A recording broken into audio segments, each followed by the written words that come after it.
గొర్రెల పంపిణీ పథకంలో భారీగా అక్రమాలు జరిగినట్లుగా ఈడీ అధికారులు గుర్తించారు. దాదాపు 1000 కోట్లకు పైగా మెక్కేసినట్లుగా లెక్క తేల్చారు.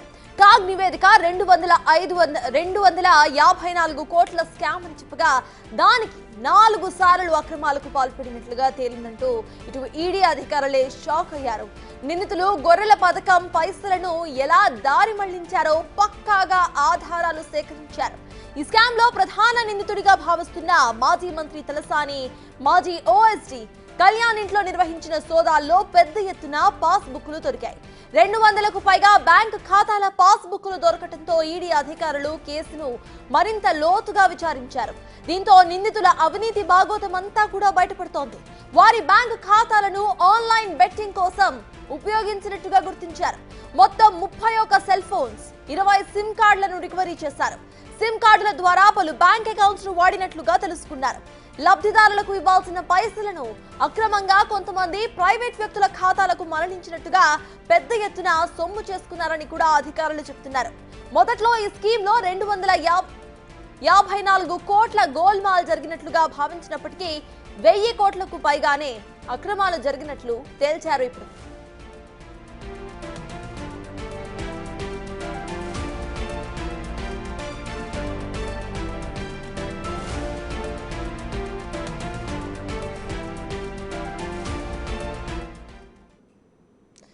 గొర్రెల పంపిణీ పథకంలో భారీగా అక్రమాలు జరిగినట్లుగా ఈడీ అధికారులు గుర్తించారు. దీనికి సంబంధించిన పూర్తి డీటెయిల్స్ మా ప్రతినిధి సురేష్ అందించడానికి సిద్ధంగా ఉన్నారు. సురేష్, చెప్పండి, దాదాపు 1000 కోట్లకు పైగా ఈ స్కామ్ లో మింగేసినట్టు తెలుస్తోంది. అసలు అప్డేట్స్ ఏంటి? గొర్రెల స్కామ్ని పూర్తిగా ఇన్వెస్టిగేషన్ చేస్తుంది ఈడీ. అందులో భాగంగానే మొన్న ఏకకాలంలో 8 చోట్ల సోదాలు చేశారు. ఈ సోదాల్లో గొర్రెల స్కామ్కు సంబంధించి కీలకమైనటువంటి డాక్యుమెంట్స్తో పాటు బ్యాంక్ పాస్బుక్లను కూడా స్వాధీనం చేసుకోవడం జరిగింది. మాజీ మంత్రి తలసాని శ్రీనివాస్ యాదవ్ ఓఎస్డీగా పనిచేసిన కళ్యాణ్ చాలా కీలకంగా వ్యవహరించినట్టు తెలుస్తుంది. ఆయన నివాసంలోనే 200 పాస్బుక్లు గుర్తించారు. ఆ పాస్బుక్లన్నిటిని కూడా వేరే వాళ్ళకి చెందినవన్నీ అతని ఇంట్లో పెట్టుకొని గొర్రెలకు సంబంధించిన లబ్ధిదారులకు చెందాల్సిన డబ్బులన్నీ కూడా వాళ్ళ సొంత ఖాతాల్లోకి మళ్లించుకున్నట్టు గుర్తించారు. అంతేకాకుండా అవే ఖాతాలను బెట్టింగ్ యాప్స్కి సంబంధించి లావాదేవీలు నిర్వహించడానికి కూడా వాడినట్టు ఈడీ గుర్తించింది. వాటికి సంబంధించిన అకౌంట్స్ అన్నిటిని కూడా వెరిఫై చేస్తుంది. సంబంధించిన బ్యాంక్ అధికారులతో సమాచారం తెప్పించుకొని మొత్తం ఎన్ని డబ్బులు పడ్డాయి, ఆ డబ్బులన్నీ ఎక్కడికి వెళ్ళాయనే దానికి సంబంధించి ఆధారాలు సేకరిస్తున్నారు. ఇప్పటికే గచ్చిబౌలి కేసుతో బయటపడ్డ ఈ గొర్రెల స్కామ్ వ్యవహారం ఏసీబీ కేసు నమోదు చేసి 17 మందిని అరెస్ట్ చేసింది, అనేక ఆధారాలు సేకరించింది. ఆ తర్వాత ఇప్పుడు ఈడీ కేసు నమోదు చేసి దర్యాప్తు చేస్తున్న సమయంలో ఈడీ కూడా అనేక ఆధారాలు గుర్తించింది. సోదాల్లో కూడా అనేక ఆధారాలు స్వాధీనం చేసుకున్నట్టు తెలుస్తుంది. ప్రస్తుతం ఈ కేసులో కొన్ని అరెస్టులు కూడా జరిగే అవకాశం ఉంది. కళ్యాణ్ని 3 రోజుల నుంచి కూడా ఈడీ కార్యాలయానికి పిలిచి విచారిస్తున్నారు. సోదాలు ముగిసిన తర్వాత ఏదైతే కళ్యాణ్కి సంబంధించి ఆ ఆధారాలన్నిటిని కూడా రాబట్టే ప్రయత్నం చేస్తున్నారు. అసలు దీని వెనకాల ఉన్న సూత్రధారులు ఎవరనే దానికి సంబంధించే ఈడీ ఫోకస్ పెట్టింది. అంటే ఇప్పటి వరకు ఏసీబీ పశుసంవర్ధక శాఖ అధికారులతో పాటు ఇటు కళ్యాణ్ని అరెస్ట్ చేసింది. కానీ మిగతా పెద్ద తిమింగలం ఎవరున్నారు? ఎందుకంటే 1000 కోట్ల రూపాయలు పక్కదారి పట్టించారు. దాదాపు 6000 కోట్ల రూపాయలు గొర్రెల స్కీమ్కి గత ప్రభుత్వం కేటాయిస్తే అందులో 1000 కోట్లకు సంబంధించి పూర్తిగా పక్కదారి పట్టినట్టుగా ఇప్పుడు ఈడీ గుర్తించింది. ఇంకా పెరిగే అవకాశం ఉంటుంది. ఏసీబీ దర్యాప్తులోనే 700 కోట్ల రూపాయల స్కామ్ జరిగినట్టు గుర్తించారు. ఇప్పుడు ఈడీ సోదాలతో 1000 కోట్ల స్కామ్ జరిగినట్టుగా ఇప్పుడు గుర్తిస్తున్నారు. అంటే మొత్తం ఎన్ని డబ్బులు కేటాయించారు, ఎన్ని గొర్రెలు కొనుగోలు చేశారు, ఆ తర్వాత ఎన్ని నిధులు పక్కదారి పట్టాయి, లబ్ధిదారులకి ఎంత మేరకు లబ్ధి చేకూరిందనే దానికి సంబంధించి కూడా పశుసంవర్ధక శాఖ నుంచి అనేక ఆధారాలు చెప్పించుకోవడం జరిగింది ఈడీ. వాటన్నిటిని కూడా పరిశీలిస్తున్నారు.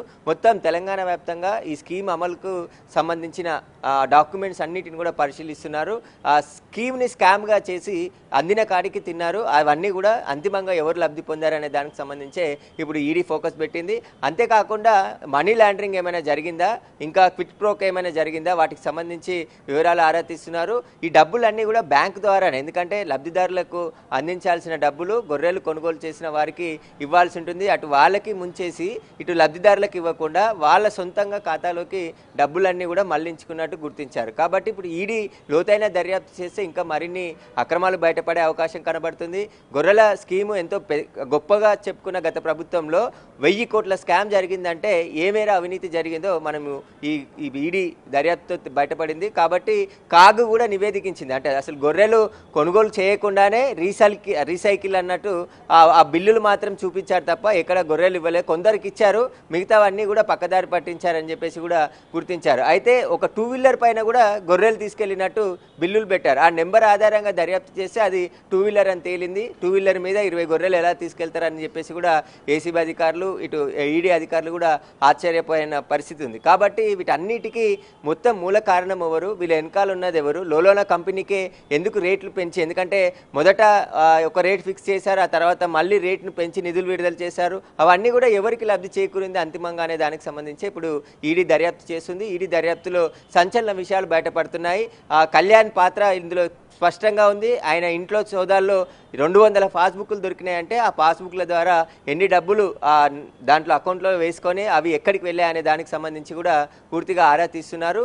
ఇక ఏదైతే ఏపీకి చెందిన గొర్రెల కొనుగోలుదారులు ఉన్నారో వారికి చెల్లించాల్సిన 2.5 కోట్లు కూడా పక్కదారి పట్టించేసి వాళ్ళ సొంత అంటే బినామీ అకౌంట్లలోకి ఆ డబ్బులు మళ్లించినట్టు గుర్తించారు ఏసీబీ. అయితే ఇప్పుడు ఏసీబీ దర్యాప్తు ఆధారంగానే ఈడీ రంగంలోకి దిగి సోదాలు చేసి దర్యాప్తు చేస్తుంది. పశుసంవర్ధక శాఖ నుంచి గొర్రెల స్కీమ్కి సంబంధించిన పూర్తి వివరాలన్నిటిని కూడా జిల్లా వ్యాప్తంగా అన్ని వివరాలు తెప్పించుకొని పరిశీలిస్తున్నారు. మొత్తం గత ప్రభుత్వం గొర్రెల స్కీమ్కి ఎన్ని నిధులు విడుదల చేసింది, ఎన్ని లబ్ధిదారులకు చేరుకున్నాయి, మిగతావన్నీ కూడా ఎన్ని పక్కదారి పట్టాయనే దానికి సంబంధించి ఈడీ లోతైన దర్యాప్తు చేస్తుంది. ఈ దర్యాప్తులో ఇంకా ఇన్వెస్టిగేషన్ కొనసాగుతుందని చెప్పేసి ఈడీ చెప్పింది. అంటే ఓఎస్డీ కళ్యాణ్ని 2 రోజుల నుంచి విచారిస్తున్నారు. మొదటి రోజు మొన్న అర్ధరాత్రి వరకు విచారించారు, నిన్న మధ్యాహ్నం నుంచి రాత్రి వరకు విచారించారు.